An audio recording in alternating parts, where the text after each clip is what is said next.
feel love, and I ain't got no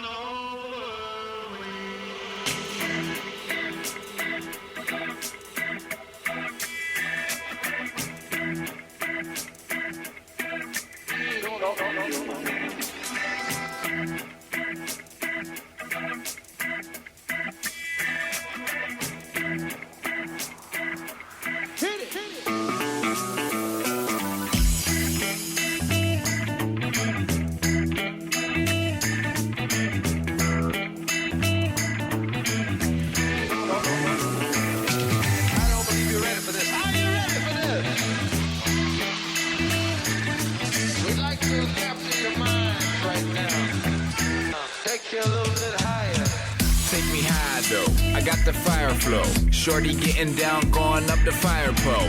Radical, intermittent where we mad cold.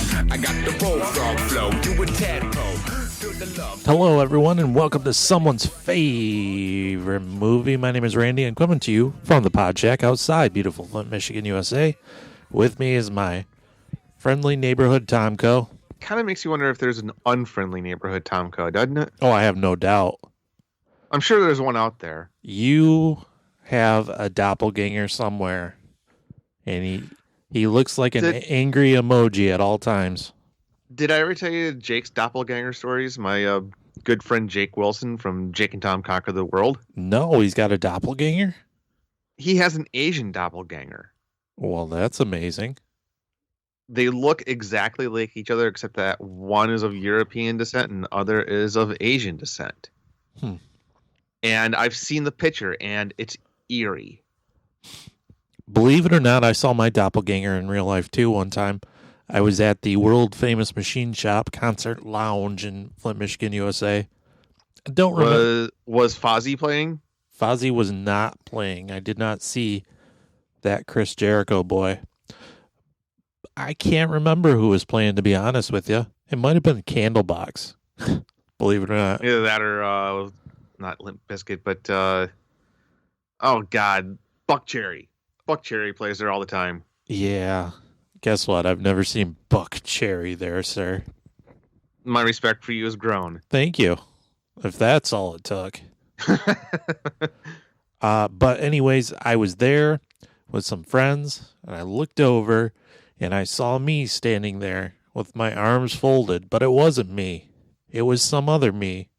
And it freaked me out. He was standing the same way that I do. He looked the same way that I do. His hair was the same as mine, except he wasn't there with any friends. So guess who the superior Randy is?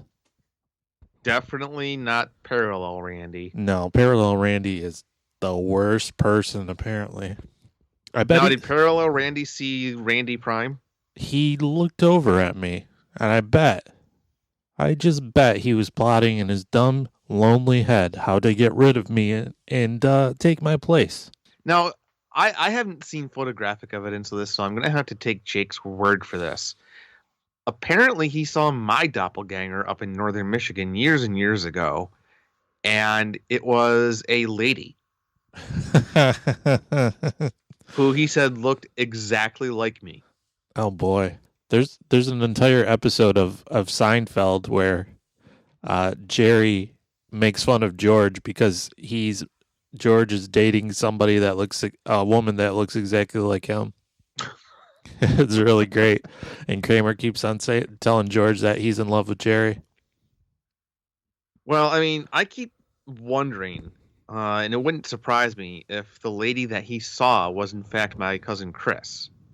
Oh, do you have a cousin Crisco? Oh, you do have a cousin Crisco. We've been over this. Yes. Yeah. Yes.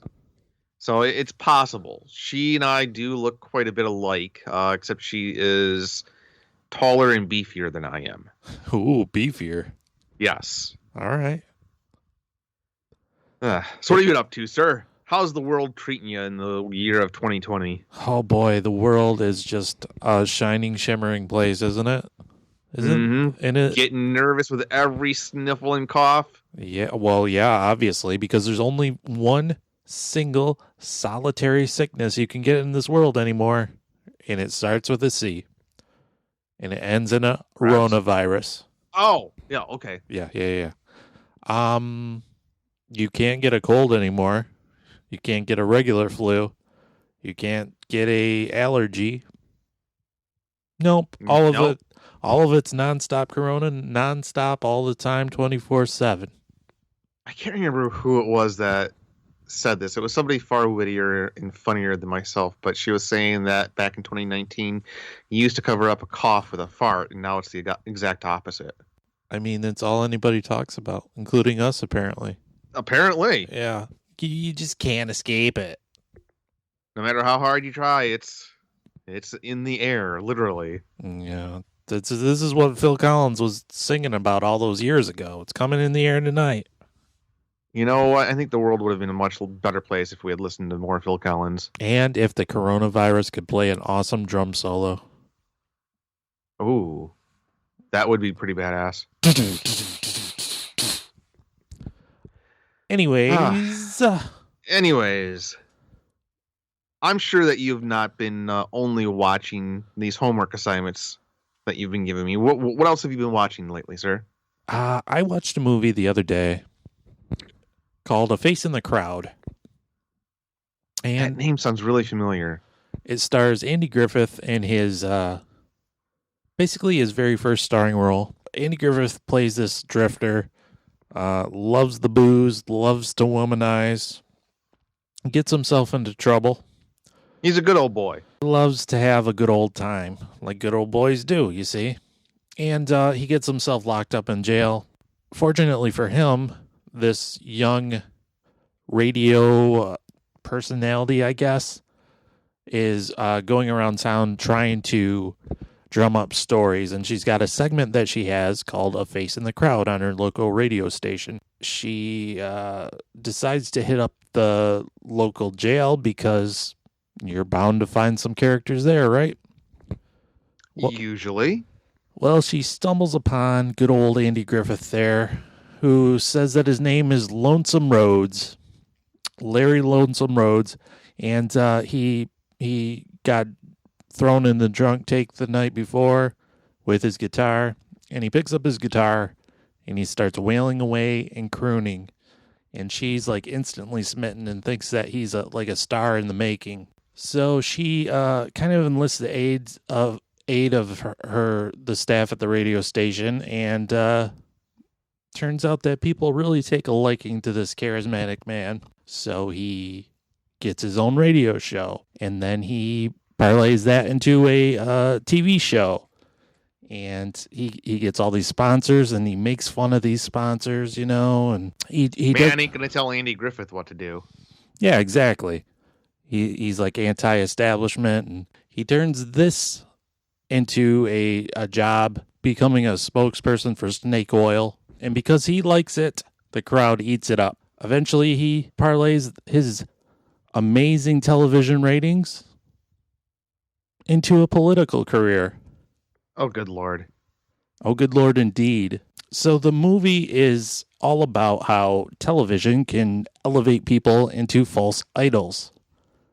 Don't say. This came out in 1956 when TV was basically brand new. If you can't draw a parallel between, I don't know, maybe current events and this movie, but it was very eerie how close they went hand in hand. Andy Griffith is amazing in this movie, by the way. I didn't know he could sing, but he really could. And he's about as far away from the character of Andy Griffith as you could possibly be. He's actually a fairly underrated actor. I mean, even on the Andy Griffith show, he was a pretty damn good actor. Yeah, and he's excellent in this movie. It's a little bit long at times and drags out, but it's definitely worth a watch. Maybe after I might have to look for that. It's on HBO Max, so and there's I'm gonna have to hunt that up, I think. And there's a Criterion collection out there of it. So, what about you, sir? What have you been watching? I have actually went back and rewatched a couple of movies that I haven't seen for a while, just to kind of see if they held up, and I was surprised that they did. One of them is called Resurrect Dead. The Mystery of the Toynbee Tiles. Have you ever heard of a Toynbee tile, sir? I have, and I've heard of this movie. I might have even seen it. Basically, it is a documentary about these group of people that met on message boards back when those were a thing. They were all obsessed with these things that were on the pavement in cities across America, from, say, St. Louis and Kansas City all the way over to the East Coast, and as far north as Detroit, and as far south as, like, Santiago, Chile. And they all said the same thing. It said, let me look it up, actually. I want to get as close to an exact quote as I can get. It said, they all said, Toynbee idea in movie 2001. Resurrect dead on planet Jupiter. Yeah, that's right. And I'm starting to remember it a little bit now.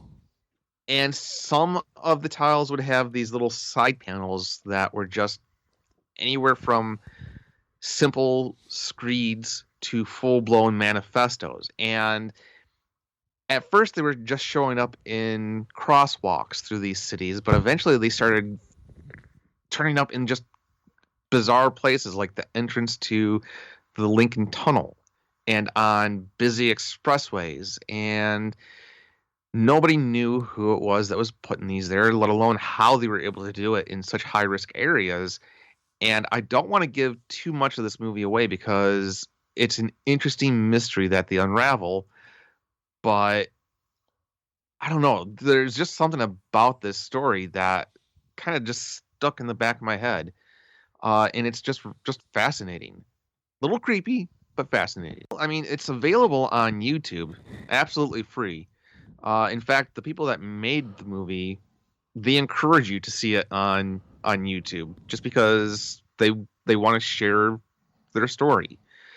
Definitely, I mean, it's less than an hour and a half long. It moves at a very, very brisk pace, and it's an attention grabber. Excellent. I like attention grabbers. The other one that I rewatched is a movie called Wonderland. I sent you the trailer to that the other day. Have you ever seen that movie? I've not seen that movie, but is it the one with Val Kilmer and he plays John Holmes? Yeah. Okay. It takes place toward the end of John Holmes' career, when he was pretty much an out and out basehead junkie. Oh, you might want to tell people who John Holmes is. Like, not everyone's a pervert like you, sir. Just goes to show you what my circle of friends is like. Exactly. John Holmes, back in the 70s and 80s, was a legendary adult film actor who was known for two things. His weird appearance, because he had the biggest white boy fro that you could imagine, wispy little mustache, bone thin, and a penis the size and shape of a Pringles can. See, and we've got both those things in common, me and him. It's amazing. Hey, I have seen your fro. It is one. Seriously, sir, how do you get hats? It's rough, but you should actually ask me more about the hair care I take on my wispy mustache. Is it true that you had to claim $70,000 in taxes for hair care? It's a bit low, sir. It's a bit low. But toward the end of his career, he was down and out because he burned a lot of bridges. And he eventually found himself in the company of some very, very shady people. One of which was a notorious gangster in the Los Angeles area, and some others were a rather notorious gang in the hills of Hollywood, and a whole bunch of them ended up dead, and he was smack dab in the middle of it. It's a good movie.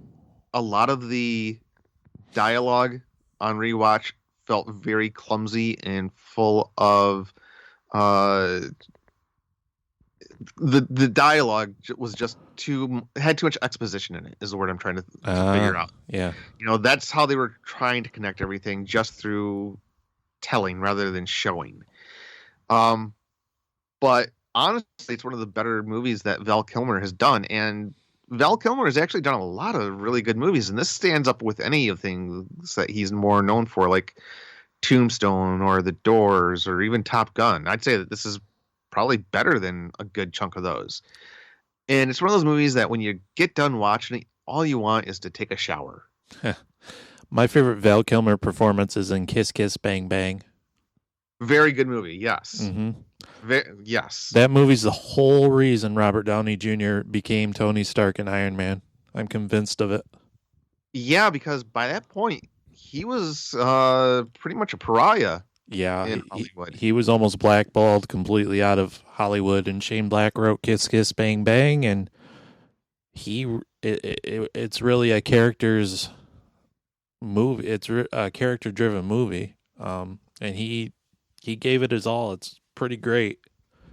And it is. It's not a far stretch from that character to Tony Stark either. So no. The other movies I've been watching, I forgot to mention these. I watched both the Babysitter movies on Netflix. Babysitter movies. Yeah, the Babysitter came out. The first one came out in 2017, starring Samara Weaving, who's been in a lot of stuff lately, mostly genre horror stuff, some Blumhouse stuff. She was in Ready or Not, where she plays a bride who gets married to an heir to a gaming fortune, and their family has a weird tradition on the nights, on their wedding nights. They always have to play a game as a kind of a homage to how they got their riches. Usually it's a harmless game. They kind of spin a wheel or whatever, and the game is picked, and occasionally the game is not so harmless, and it becomes a game of hide and seek, except with death and killing. She was also in Mayhem, which is kind of an office comedy horror thing with Stephen Yeun. Oh, yeah. I watched that the other day with the wife on Shudder. Yeah. Some sort of experimental gas or virus or whatever gets unleashed into an office space, and everyone goes nuts, basically. But she's the star of The Babysitter, along with a young man by the name of Judah Lewis. I'm sorry, and basically it's about a boy and his older babysitter that he's got a crush on, but she's super awesome and amazing and blah blah blah. So his parents go out of town and she's babysitting like she always does, and his little girlfriend across the street is like, well, why don't you stay awake and see what she does when you go to bed? I bet she has an orgy or something. And they're like, tee hee, you know. So, of course, he decides that, he's going to stay up. And when he stays up, he thinks he's about to see an orgy. But instead, what he sees is the babysitter stabbing some poor guy in the head to sacrifice him to Satan, along with all of her weird friends. Well, that's kind of hot. Right? I mean, it's definitely metal anyways, right? It is. But the Babysitter movie is I think, a really good mix of comedy and horror. It's definitely worth a watch. The sequel that came out this year, The Babysitter Killer Queen, not as good. It stars pretty much the entire cast of the first movie. They betray a lot of characters from the first movie.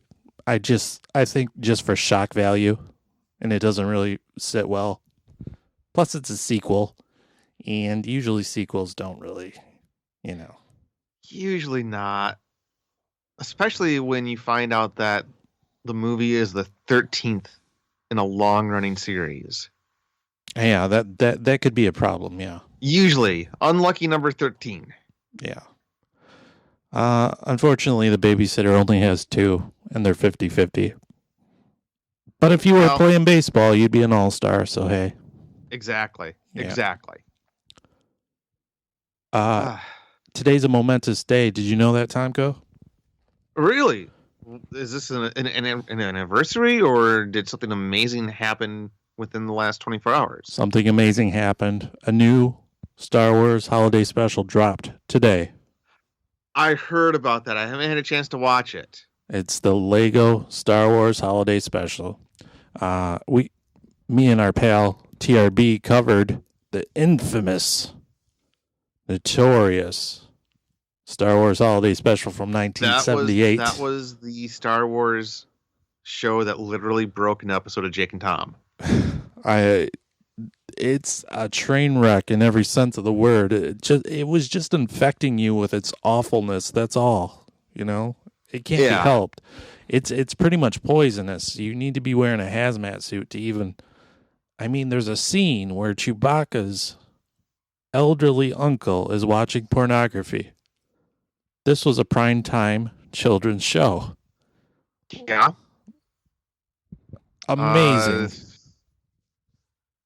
But oddly enough, I have a tradition where I will watch it every year on Christmas Eve. That's not a bad tradition. It's kind of weird, but... Well, I watch it with the Riff Tracks commentary. Okay, that wouldn't be so bad. Get through that. Yeah. Other than that, it's almost intolerable. Like the first 15 minutes... So they decided that in the holiday special, the main character should be Chewbacca's family. Okay. The problem is all of Chewbacca's family, the designs of them look so awful. Nightmarish. Yeah. And also, if you've seen a Star Wars movie, you know that Chewbacca doesn't talk. He howls, he roars, he makes all sorts of guttural noises. And his family's no different. And they do this for the first 15 minutes of the movie, and there's no subtitles. They're just roaring and barking at each other. It's intolerable. I've often wondered whether or not the actors that played Chewie's family thought that this was going to be their big break. They thought that, oh my God, they cast us in the Star Wars Christmas special. We're going to be in the sequels. We're set for life. Yeah. I mean, to the show's credit, I mean, they do have Harrison Ford and Carrie Fisher and Mark Hamill, Anthony Daniels. I mean, they're all there, but they don't use them well or to any great effect. It does nobody a service, that show. Well, one of the things I remember about that show is that Mark Hamill, it looks like he's buried underneath a pile of makeup because he just had that car accident. Right, yeah. And Carrie Fisher looks like she's buried underneath a pile of cocaine because she just got all that money. Yeah, there's a scene at the end of the movie where she's like singing and, she's singing to something. I don't know. Oddly enough, that was her one condition on appearing in that thing. She wanted to have a number. Right, yeah, for whatever reason. I mean, everyone's got their price, right? Said the $1 Million Man.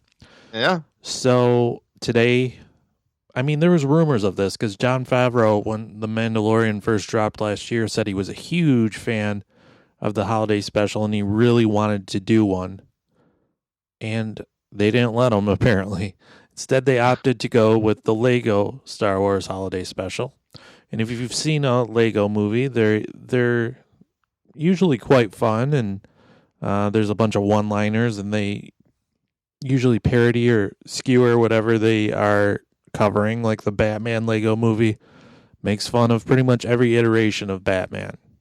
And that was the most Batman thing I think I've ever seen. Yeah, I mean, they're really good at getting to the heart of like a character or a franchise and making you care about the movie you're watching while at the same time kind of making it fun and making fun of it.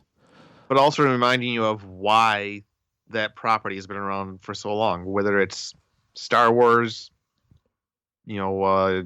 Transformers, Indiana Jones, anything. It's showing you all of the really great parts of that property, but also, taking the time to be tongue-in-cheek about some of the not-so-great parts about it. Absolutely.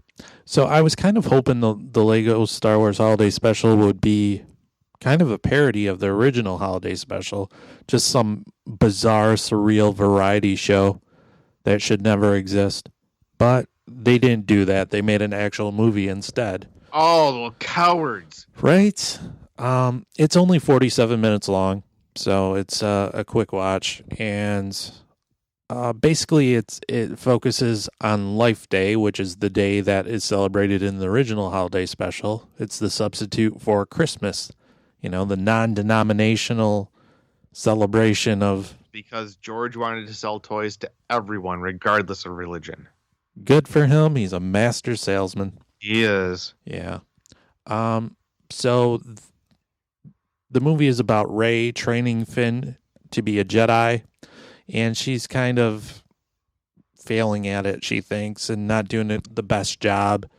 And so she comes into possession of this plot device in the form of a some sort of ancient artifact on a faraway planet that allows her to go back in time. So she finds herself dropping into various points in Star Wars history, witnessing Yoda training Luke and watching Obi-Wan fight Anakin on the fire pits and stuff like that.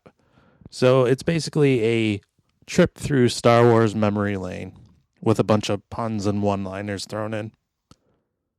Well, I'm looking forward to seeing it. Yeah, it's kind of fun. It's not as great as I hoped it would be because, like I said, I was hoping for some bizarre and surreal variety show like the original. But I think kids will definitely enjoy it. And big kids like yourself too, Tomko. Absolutely. I'm looking forward to it. Yeah. But that's enough chitter chatter, I suppose, because you're all here for one thing, right? And what would that be, sir?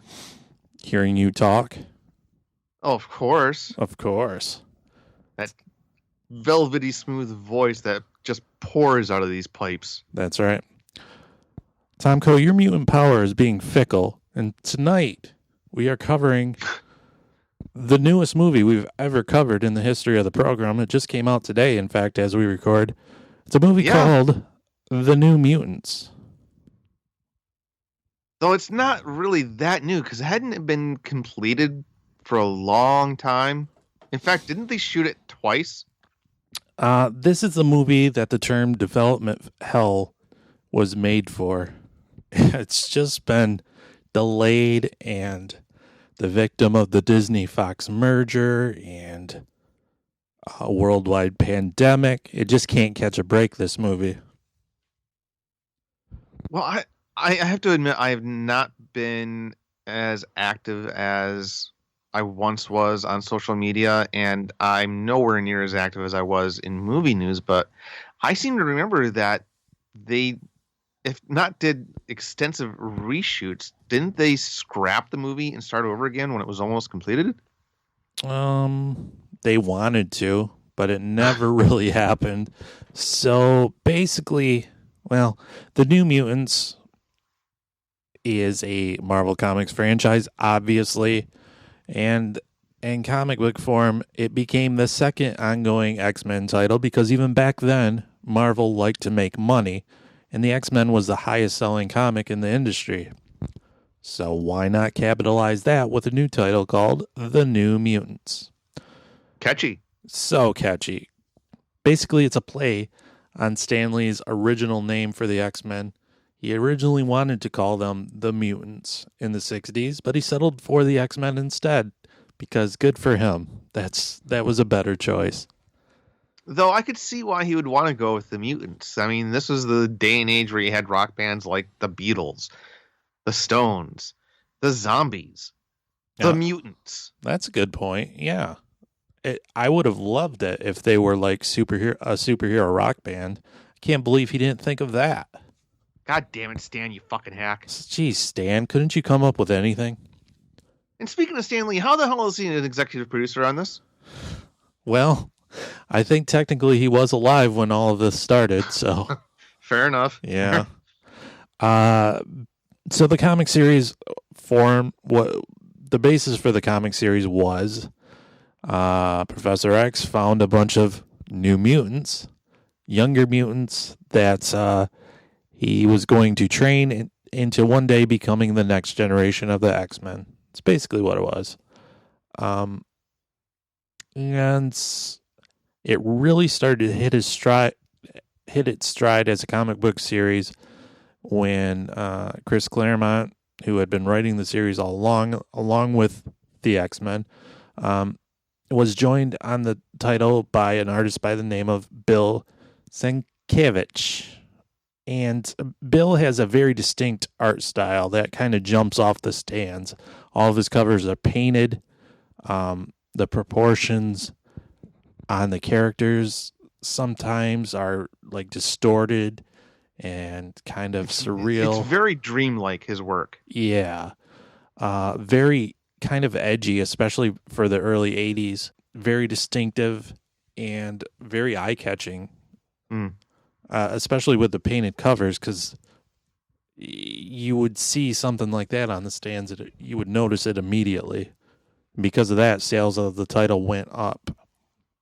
The movie itself, well, did not go up. It did not go up. It just went down, down, down like a lead balloon, which probably should have been the working title for this movie, Lead Balloon, because wow. So the first teaser trailer for this movie was dropped in 2017. Oh, Jesus Christ, that long ago? That long. And Josh Boone, who's a director, he directed The Fault in Our Stars, and he's the person behind the upcoming The Stand miniseries on CBS All Access. He and his childhood friend, Nate Waltney, were huge fans of the X-Men and the New Mutants when they were kids. And they created a homemade comic that they made based on the Demon Bear saga from the New Mutants, which was kind of a memorable storyline in the New Mutants. They made that to pitch to the studio. They wanted it to be kind of like a mutant version of the Breakfast Club with some horror elements tossed in. And then the dreaded studio interference came in. Because here's what I don't get. They were trying to make something completely unique and distinctive from the other X-Men movies. Which I thought was pretty ballsy of them, actually. Yeah, well, and you would think Fox would be all about this, considering the success they had with Logan and Deadpool, which were both hard R-rated superhero movies. Nothing like the traditional X-Men movie. No, far and away, and completely different from every other superhero movie that was out there, too. So, and I have to admit, I was really intrigued when they were saying it's going to be a superhero horror movie. Yeah. I was applauding, I have to admit, I was really kind of hoping for something really awesome with this movie. I remember seeing the first trailer for it and thinking, wow, this is going to be something else, because it's almost like they're being stalked by like a Freddy Krueger type character. Somebody's getting in their head, but the studio kind of did not like that direction whatsoever. Which, and this is hardly the first time this has ever happened with the movie, but couldn't they have made that decision while the script was being written, as opposed to by the time the movie was pretty much done filming? Well, apparently both Boone and Nate were very, very protective of what they were writing. Their first screenplay was written in 2015 for this movie, and I found an article from Vulture that somebody close to the production said that the script was really, really bad. It had a bunch of crude humor. Quote, Josh was sending around posters where the New Mutant characters are put into the Breakfast Club poster. The Legend of Billie Jean was another movie he was always bringing up. Punk rocky rebellious teens are already baked into the X-Men, but here, one of the characters was a misogynist and graffitiing his penis on stuff. There were head scratchers like, that's not gonna work. Apparently the initial draft also had Storm in the movie, and she acted as a kind of a sadistic prison warden in this movie. How did that not fly at the studio? Right? I mean, you have a popular character already in your main franchise, and well, not only that, but a very lucrative actor. Fox brought in numerous people to rewrite the script, and Boone would pretty much completely undo all the work that they did. So, stalemates. They never did reshoots on this movie because Okay, I could have sworn I heard that they did. and I will admit I was mistaken then. well, they wanted to do reshoots on it. However, the Disney Fox merger happened. Ah. And years passed. So by the time the merger was done and everything was settled, all the actors had already aged significantly, so they didn't resemble the characters they played already. Whoops. Okay, that's making sense. How would you describe this movie? A slog. A slog. Ooh. I mean, maybe it's because I don't know. I walked in expecting something different than the average superhero movie. I thought it was going to be a horror movie, and it was kinda, except it wasn't scary. And I did not know a whole lot about the nuts and bolts of this movie as far as what it was really about, or even who was in it. So I was really shocked to see a super solid cast. I don't know. It just felt cheap. It felt predictable. It felt like an hour and a half that I had to spend a week getting through. Here's the thing is, I think that work in this movie. The cast does work. The cast is really, really great in this movie. Anya Taylor-Joy as Magic is like the best thing ever. She's so good in this movie. I thought that they were good individually, but I didn't really get a really great sense of chemistry between them. No, I didn't. There wasn't. I agree. Individually as their characters, they were great, but as a cast, I don't think they meshed that well usually. Mm-hmm. There was not a lot of standout moments. There's a whole love subplot between Maisie Williams, who plays Wolfsbane, and Blue Hunt, who plays Moonstar. Yeah, Danny Moonstar. Okay. Yeah. But there's that, but you never really buy that they are really into each other. But like I said, Anya Taylor-Joy as Magic is great. Magic is a Russian mutant who can teleport, and she can basically make a sword come out of her hand, and she can teleport through hell. Honestly, she stole the whole movie. Oh, for sure.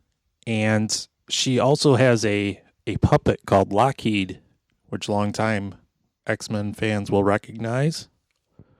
And she kind of talks to that puppet like it's her only friend. And the implication is that she's insane and crazy talking to this puppet, but it has a pretty good payoff at the end. Yeah, I have to admit that made me grin. Yeah. She does steal the movie, and rightfully so. She's a hell of a good actor. Oh, Have yeah. you seen any of the Queen's Gambit? Not yet, but people are raving about it. She's amazing in it. I bet. She is, in the comics, the sister of Colossus, the giant metal guy from Deadpool 2 and the X-Men movies, lesser so. But that's never really brought up at all. Charlie Heaton from Stranger Things plays Sam Guthrie, Cannonball.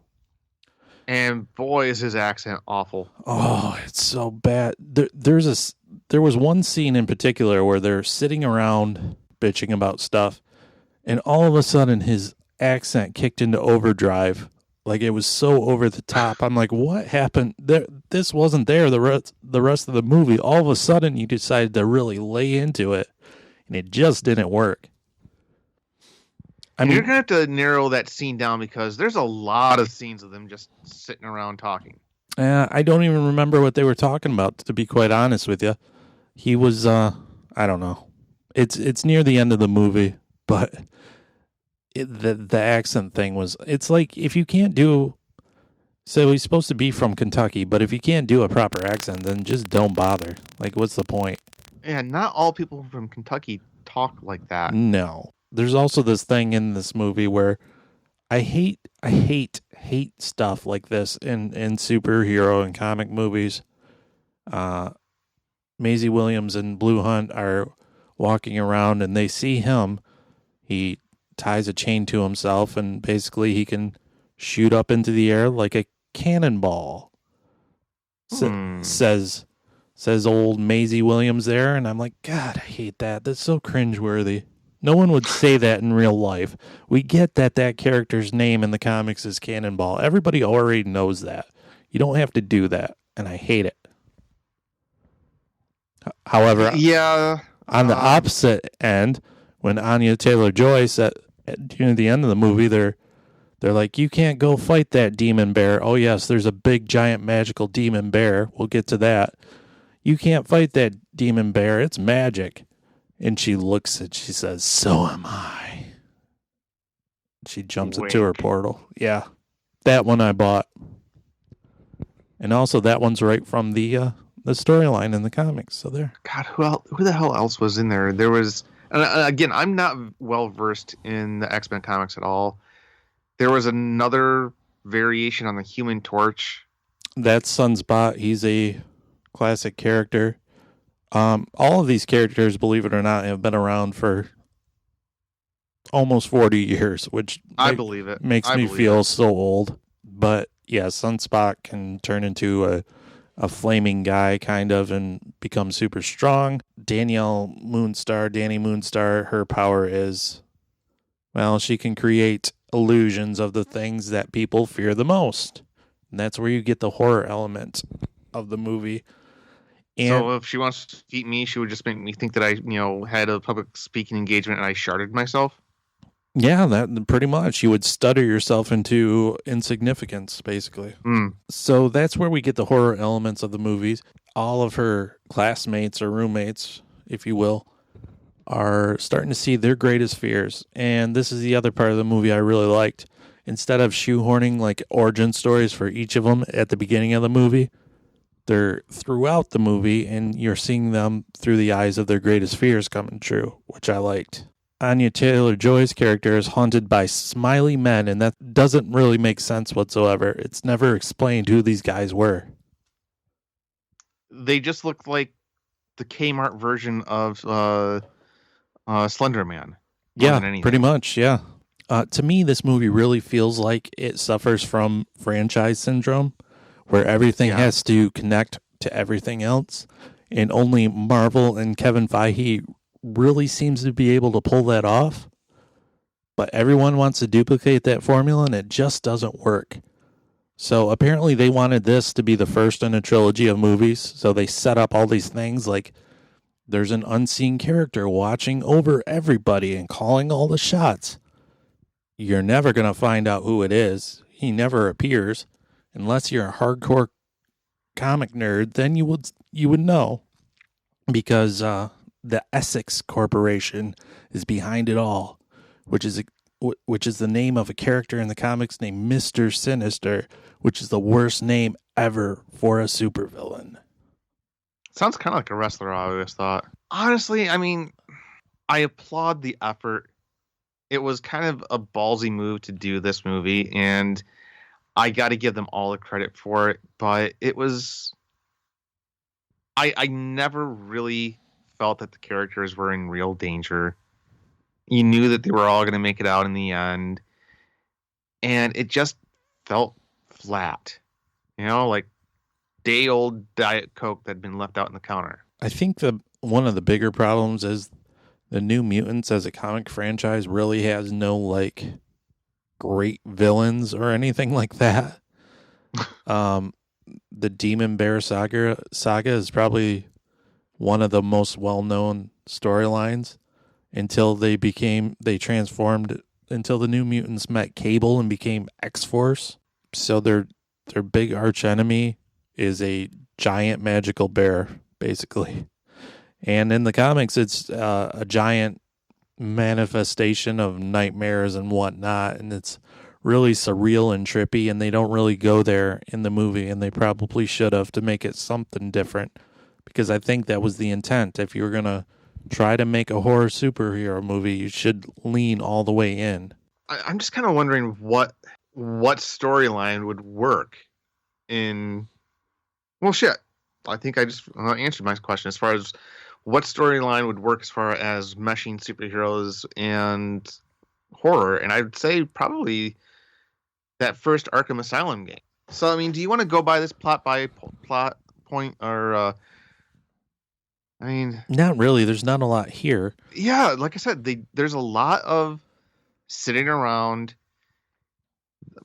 occasional flash of CGI, poorly done, and then they put all of the money that they had in their budget into that third act. So we get the beginning where this fresh-faced character is running from some unseen danger, and she gets knocked out, wakes up at a hospital bed, and then she meets the rest of the team.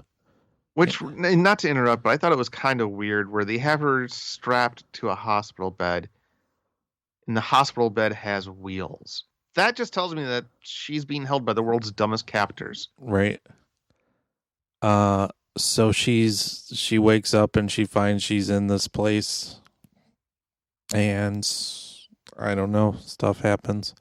Her doctor keeps telling her that they're here to train and learn how to use their powers properly. Which right away, I mean, that tells me that, okay, they're being trained to be weapons. Yeah, and they're the bad guys. That's exactly what the person behind the doctor wants, is to turn them into weapons. Because they're all kind of damaged in some way, shape, or form. They've all used their powers to kill somebody else, accidentally or not. So they already have that mark on them. They've got that taste for blood, if you will. And when she comes in, Danny Moonstar does not know really what her powers are. She doesn't even realize she's a mutant. But it starts to come out that after all these unexplained happenings occur in the it's basically a mental asylum, let's face it, because there's seclusion rooms and whatnot. Once all these start happening, the doctor pretty much figures out that she's the reason behind them. And when at the end, when the doctor is trying to kill Danny because she's been given orders from on high that she's too powerful to live, when she's trying to kill Danny at the end, Danny's greatest fear comes back to life, and it's the demon bear, who promptly kills the doctor. And then we've got the epic CGI final battle. Lot of CGI. Yep, basically people just throwing CGI at unseen things. That's what it is. And posing a lot. There's a lot of posing. I actually felt bad for the actors at that one scene where the doctor has them all in their little bubbles. Because you can tell they're trying their best to imagine the bubbles, but they aren't being given good directions as far as what the bubbles are supposed to be like. And if you look in that scene, it's so stupid because Cannonball has his arm through the fucking shield. Yeah. It's like, really? You couldn't have done something else with that? Speaking of stupid, I'm not a bad guy. I don't know the inner workings of the criminal mind, but I would imagine that if you're trying to kill somebody that is dangerously powerful and unbelievably frightening, the last thing you would want to do is tell them, I'm going to kill you, let alone explain it in great detail. Yeah, when it's been shown repeatedly throughout the movie that whenever she's stressed out, like if she's having a nightmare or she's feeling stressed, all these weird things start to happen. So you just give her some laced ice cream or something. Yeah, you would think you wouldn't try to crush her with your ooey gooey jello shields that you can form out of thin air. But yeah, the big bad of the movie is a giant teddy bear, which they never really beat. No, he just kind of takes a nap. Danny Moonstar wakes up and says, "No, go to sleep." And he does. Like he's an obedient dog. His bear bed wasn't too hard. It wasn't too soft. It was just right. I don't hate this movie. I don't hate it. I don't. I'm glad I have it, if for no other reason than I inexplicably have every single other X-Men movie. Yeah. So I can now say I have the complete collection. Yeah. And if you're a fan of this genre, you're gonna see it one way or the other, regardless of what I say. Yeah, without a doubt. And I have no no qualms about it. It will be on FX for years to come. This Yes. screams FX movie, Saturday They're night going to movie. try to get their money back any way, shape, and form they can. Whether Yeah. it's, it's going to be marked down in the $5 Walmart bin. You're going to end up buying it and contributing to the back end. It's going to be shown. It's going to have all of those little clips that you have on YouTube, and you have to sit through the commercial for it. You're going to be seeing this movie a lot. And it's kind of historical because this was the first movie that came out after lockdown that the studios tossed out there. This was the very first. This was the canary in the mine shaft, huh? Yeah. And you know what happens in the mine shaft when Cannonball's there? Shit goes canary wrong. dies. Yeah. Not to nitpick, too much, but is it a good idea to name the studio that you just acquired, which is a world famous marquee name known throughout the world as 20th Century Fox? Is it a good idea to call it 20th Century Studios 20 years removed from the 20th century? No, I don't think so. I think that was probably some agreement where they couldn't have Fox in the title, but they wanted to keep the awesome logo and sort of the name recognition. I'm guessing that's but that's not a good name. It's not a good name, and by the way, just toss Disney and Marvel on it. There you go. You don't need that 20th century anything. I would, I would agree. Just put those two logos. Just put the Marvel logo on there. That's all you need. It's the single most driving force in cinema today, in terms of dollars. Just put Marvel on it and market it as a Marvel movie.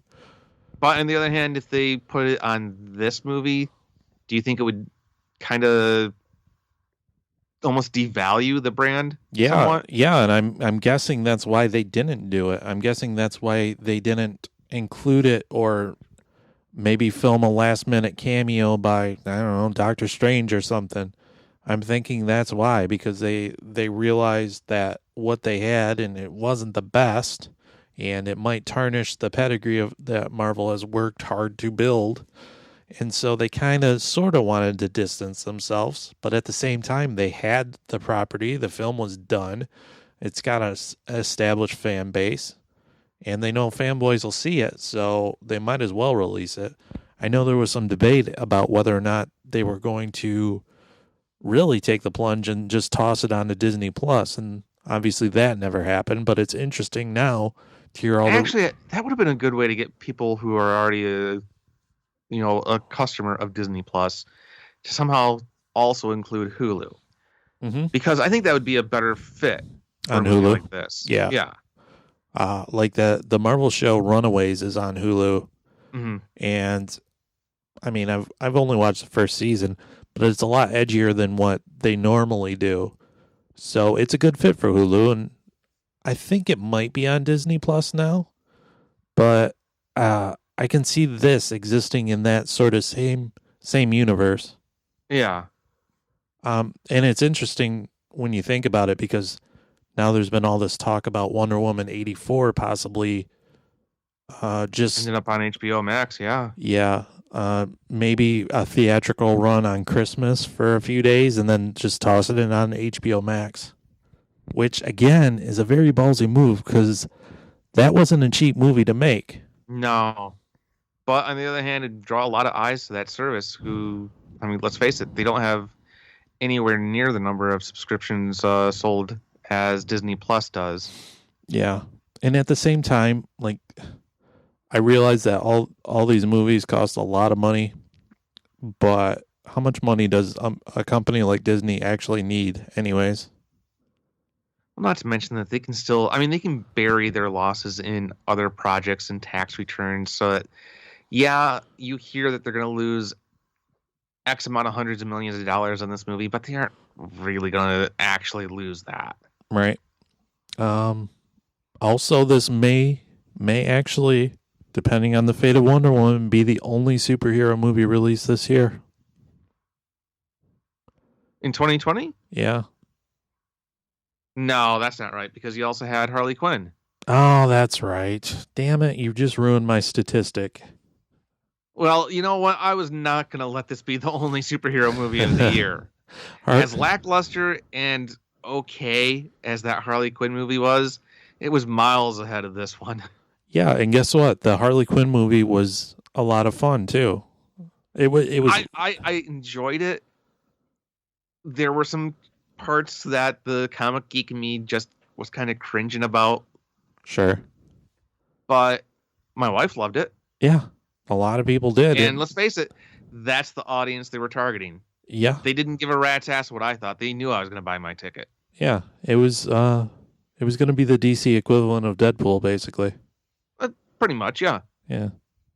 I mean, everybody knows superhero movies have ruled the roost far enough for a long time that I think audiences will pretty much take anything now. Like, I think we're finally at the point where you can have Galactus on the screen and not pretend he's a big stupid cloud. Actually have a big giant Titan with a purple helmet. And people would go, oh, that's cool. They would buy it. That's where we're at, I think. You had a goddamn Spider movie with Spider-Ham in it. Anything goes, goddamn it. Yes, once we've crossed the Spider-Ham threshold, all bets are off. Yeah, it's the Spider-Ham theory of success. I like that. Yeah. Once you have Spider-Ham, sure. it's all good. How do you want to top the Spider-Ham theory of success? I don't know that I can. I will say that this is it's not a bad movie. It's not a good movie. It's somewhere in the middle. And sometimes that's what you want. You want something to put on in the background while you do other things. And this would be good for that. This is a perfect hanging out with your buddies, getting drunk movie, I think. Yeah. Where you're not going to pay that much of attention, but you're going to have... It'll kind of keep things together. Yeah, that's right. While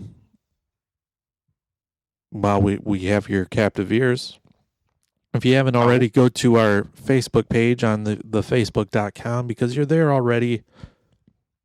It's someone's favorite movie on the Facebook. Come like our page. We don't have a fancy group or anything like that. Just a page. We've got 200 likes. I've noticed that you're posting on that. Yeah.